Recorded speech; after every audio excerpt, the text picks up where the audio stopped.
रोज रोज वही दफ्तर, वही जाने पहचाने लोग, वही परिवार। कभी न कभी आपने महसूस किया होगा कि बिना किसी परिवर्तन के यह घिसी पिटी जिंदगी एक बोरियत है।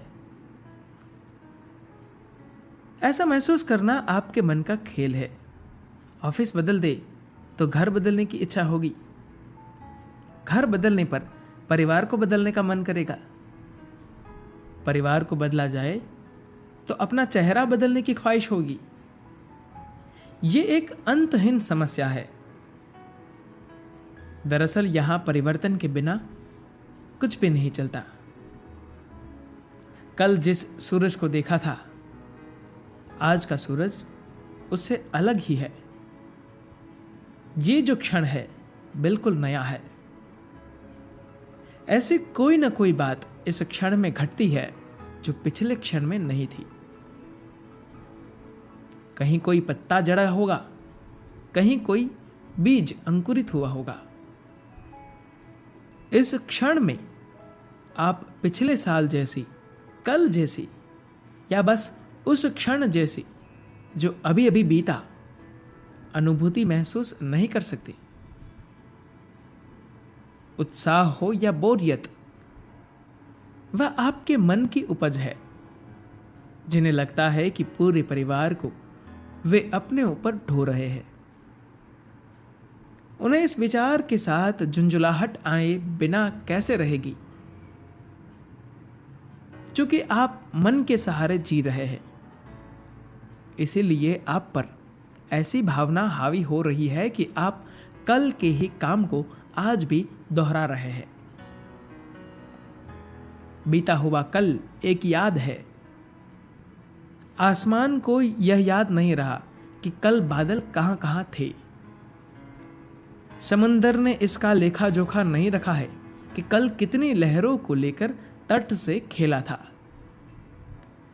प्रकृति में कोई भी चीज पुरानी नहीं है। हर एक चीज नई नवेली है। विज्ञान भी यही कहता है।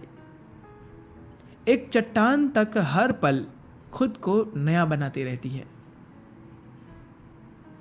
गर्मी का मौसम था। शंकरन पिल्ले गली गली में घूमकर टोपियां बेच रहे थे। दोपहर को थकान के मारे किसी वृक्ष के साये में लेटते ही उनकी आंख लग गई। गाढ़ी नींद से जगने पर पाया कि बिक्री के लिए रखी सारी टोपियों को बंदरों ने अपने सिर पर पहन रखा था। अब इसी तरह की परिस्थिति में उनके दादा ने क्या चाल चली थी, वह किस्सा उन्होंने अपनी दादी से सुन रखा था।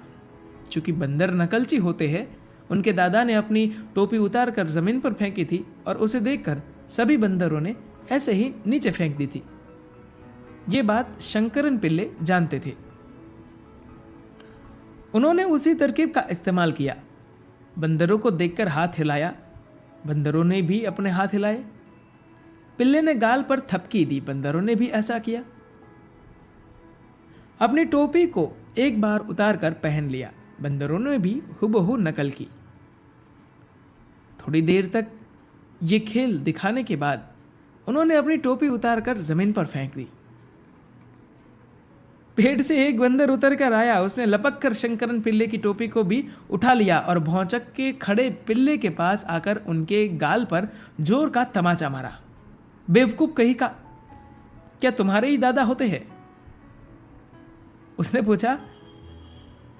बंदरों के नजरिए में भी तो नयापन आ गया है। जिंदगी कभी भी उकताने वाली नहीं है।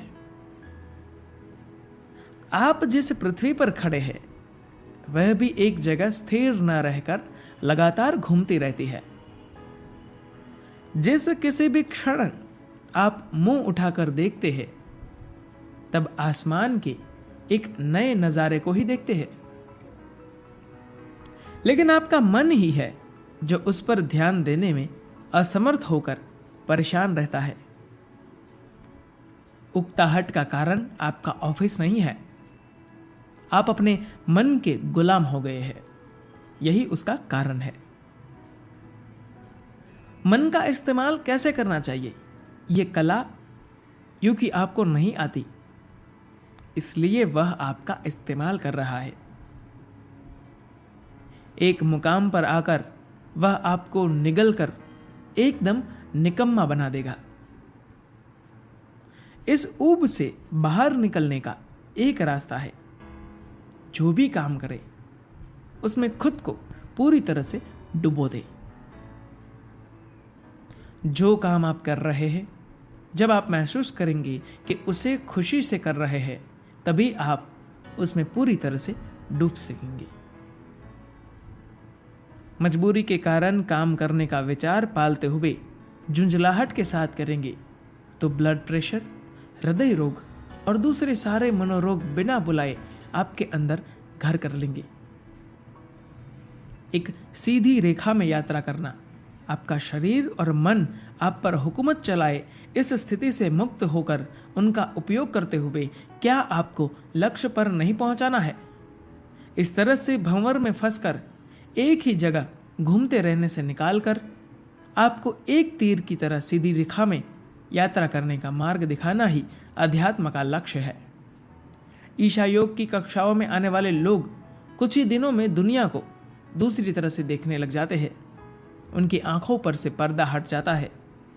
इतने वर्षों से जिन चीज़ों को देखते आ रहे थे, वही चीज़ अब उन्हें नई दिखाई देने लगती है। बाहर से आप जिसे भी बदले, जितना भी बदले, वह असली परिवर्तन नहीं होगा। जिंदगी को जागरूकता के साथ जीकर देखें तो हर पल आप जोश के साथ रहेंगे। एक बार ध्यान का अनुभव कर लेने पर परिवर्तन आपके अंदर घटित होगा। वहां पर जो बोरियत है वो उड़ जाएगी। सिखाने के लिए नहीं है मेरे पास कुछ भी, लेकिन है यदि आप इच्छुक तो करा दूंगा आपको परिचित ऐसे आयाम से जिसे देख आप हैरान होकर सोचने लग जाएंगे कि क्या ऐसा भी संभव है जीवन में। वह आयाम कहीं और नहीं है, आपके अंदर ही एक गृह्य स्थान जिस पर गौर नहीं किया है आपने अब तक। धन्यवाद।